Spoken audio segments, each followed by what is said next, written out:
오늘을 사랑하는 묵상 시간입니다. 오늘 본문 말씀 신명기 9장 23절입니다. 여호와께서 너희를 가데스 바네아에서 떠나게 하실 때 이르시기를 너희는 올라가서 내가 너희에게 준 땅을 차지하라 하시되 너희가 너희의 하나님 여호와의 명령을 거역하여 믿지 아니하고 그 말씀을 듣지 아니하였나니.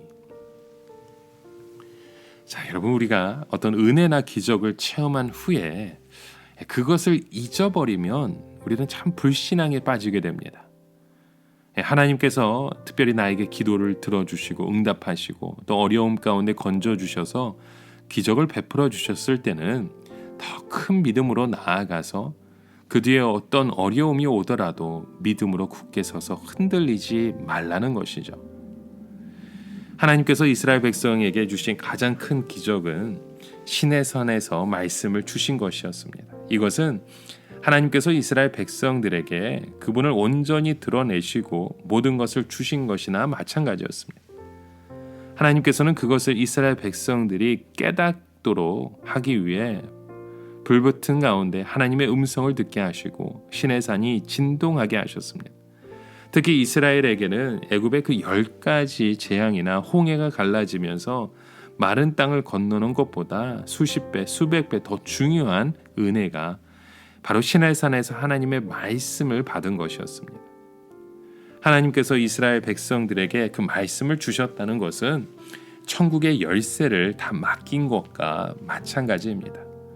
우리가 어떤 사람에게 집 열쇠를 맡기면 우리 집에 있는 것을 당신에게 다 맡긴다는 것과 마찬가지죠.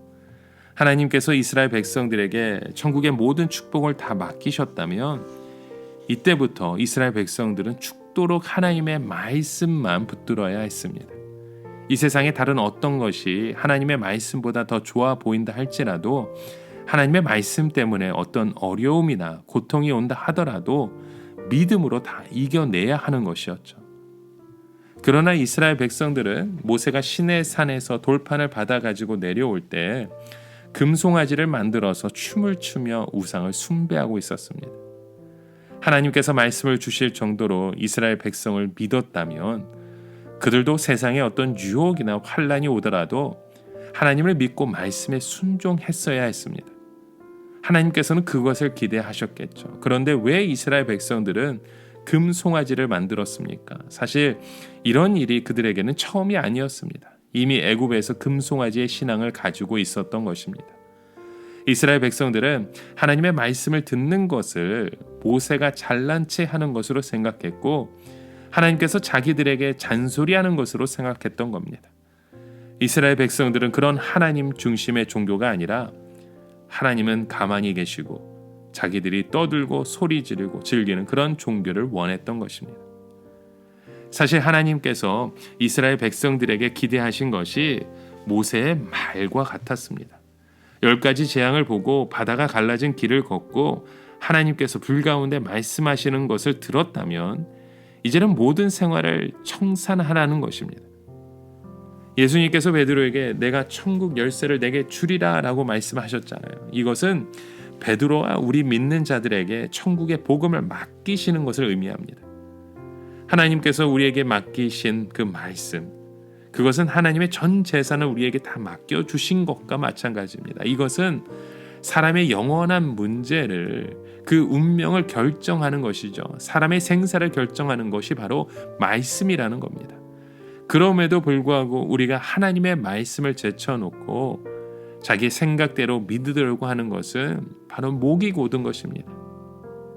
여러분, 이스라엘 백성들이 이제 먹는 것이나 입는 것이나 집 문제 같은 것은 하나님 앞에 다 맡기고 더 나은 믿음으로 나아가는 것과 달리 그들은 세상적인 기준을 가지고 남들보다 조금이라도 못하는 생각이 들면 하나님을 원망하고 대적하고 하나님의 마음을 아프게 해드렸습니다.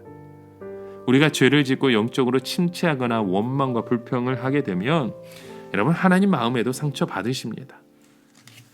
이스라엘 백성들이 하나님께서 주신 것, 광야에서 이스라엘 백성들을 놀랍게 먹이셨던 것, 또 광야에서 그들의 물 가운데 그 공급처가 되어주신 것, 그 모든 일들을 기억했다면 이런 것들을 체험했다면 이스라엘 백성들은 가나안 땅도 그런 믿음으로 살아가야 했었습니다. 여러분, 하나님께서 모세에게 가나안 땅을 차지하기 전에 이스라엘 백성들의 그 반역의 역사를 다시 말씀하시는 이유가 있습니다. 이것은 너희는 원래 이런 자들이었지만 하나님께서 한없는 자비로 참으시고 오늘까지 오셔서 다시 한번 가나안 땅을 믿음으로 정복할 수 있는 그 기회를 주시겠다는 겁니다. 그렇다면 이제 이스라엘 백성들이 취해야 할 자세가 무엇입니까?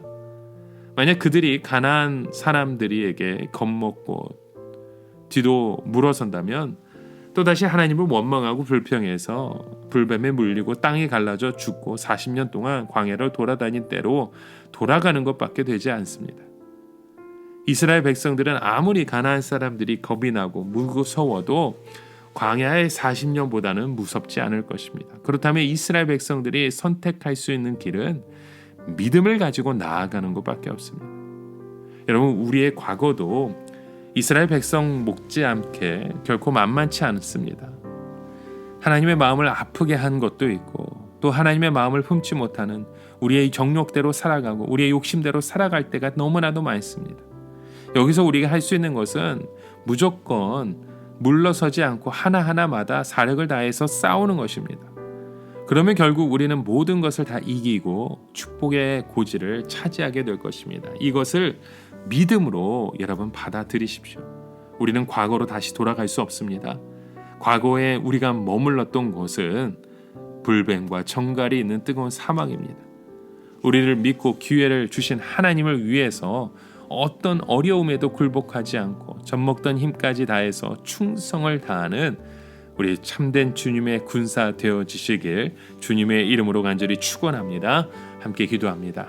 하나님 아버지, 오늘 우리의 삶 가운데 그 세상이라고 하는 그 무서운 그 모습 앞에 우리가 좌절하는 것이 아니라 이 세상을 이기신 주님을 바라보며 우리의 삶 가운데 역사하실 주님의 손길을 의지하며 은혜 가운데 서가는 오늘 하루의 모습 되게 하여 주시옵소서.